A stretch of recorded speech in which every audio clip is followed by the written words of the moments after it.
This is the gameplay trailer for Forgive Me My Henchman. In this game, you play as the typical action movie head bad guy. What you do is deploy henchmen and sabotage a building as you try to delay a one-man army. If you were one of the few hundred who watched the original gameplay trailer, I wanted to let you know that this game has changed a ton since then. Not only will it now be for PC and mobile, many of the core mechanics have also been changed and improved.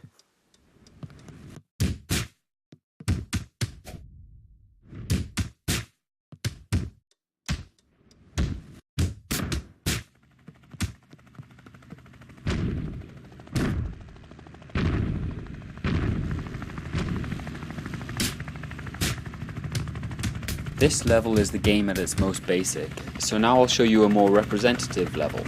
This level I'm about to show you isn't in the game, but should give you an idea of how the game plays. So what I'm going to do is to play through the same level twice, the first time as a noob, and the second time as someone who's figured out the level and knows what he's doing.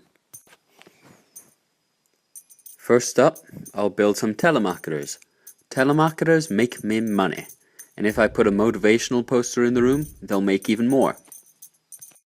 When designing the game, I treated each level like a puzzle. You've got to use the items and henchmen in a strategic way if you hope to delay the vigilante long enough to escape.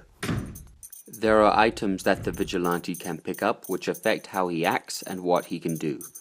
For example, in this level you can see the grappling hook and gun. There are also items stuck in the vents, and each time there's a huge explosion, then the items fall out of the vents.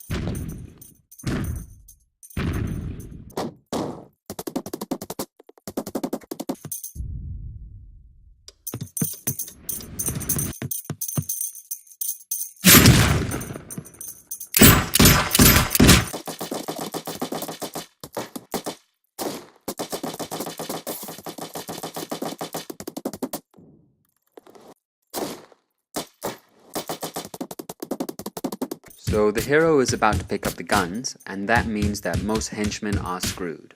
However, to save me, I have two mafioso I can deploy. Mafioso wear body armor, and can be shot 10 times each before they die. Since the vigilante's gun has 20 ammo, this shootout should completely drain his ammo, meaning I can deploy other henchmen again.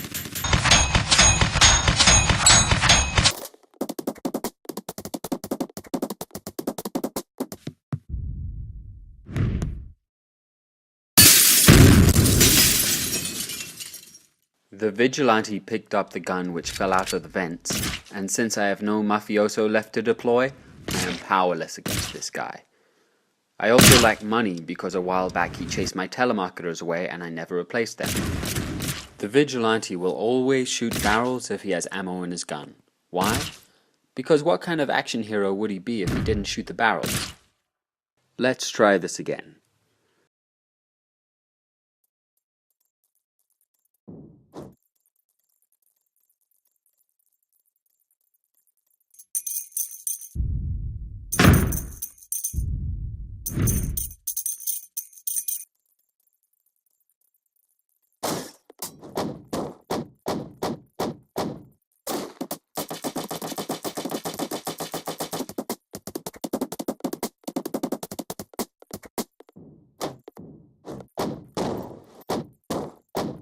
Soon, I'll build some telemarketers on the ground floor. Why? The vigilante won't be on the ground floor again, so by placing them there, I know they'll stay safe.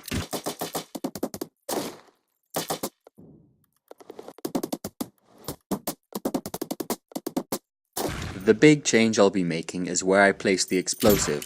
I will place it on the 4th floor instead of on the 5th floor. The effect will be that the hero takes a different route through the building, and therefore that he only picks up the guns once instead of twice. That will mean that I can have enough mafioso for the task at hand.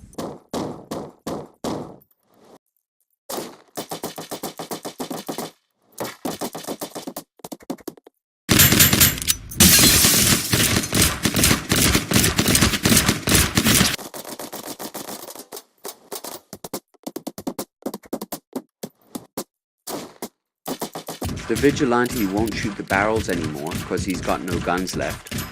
Therefore, I can use these barrels to my advantage by placing detonators on them.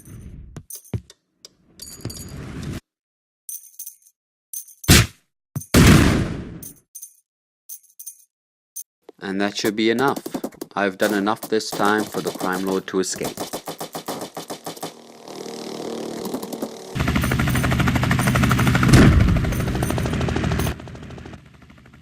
This gameplay trailer hopefully gave an idea of how the game works, but of course, in the actual game, there is way more. There are more henchmen, more items, there are bosses, there's witty repartee. I have put a lot of time and love into this game, so I hope it can get released. And on that note, you can help with the release if you choose. There is a Kickstarter campaign going on at the moment, which, if successful, will give this game the funding it needs to be completed. If funding isn't your thing, but you still want to help, liking, sharing, or even just talking about it will really help, because for indie developers, just building awareness of a game is usually what makes or breaks it, and that's something I can't do alone.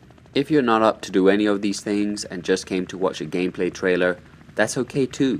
Live your life, be free, you're not obligated to do a thing. Either way, thanks for coming to watch this trailer. If you're curious about anything else, I've got links in the description to the game's blog, my Twitter account, the official trailer, and of course, the Kickstarter page. Cheers, guys.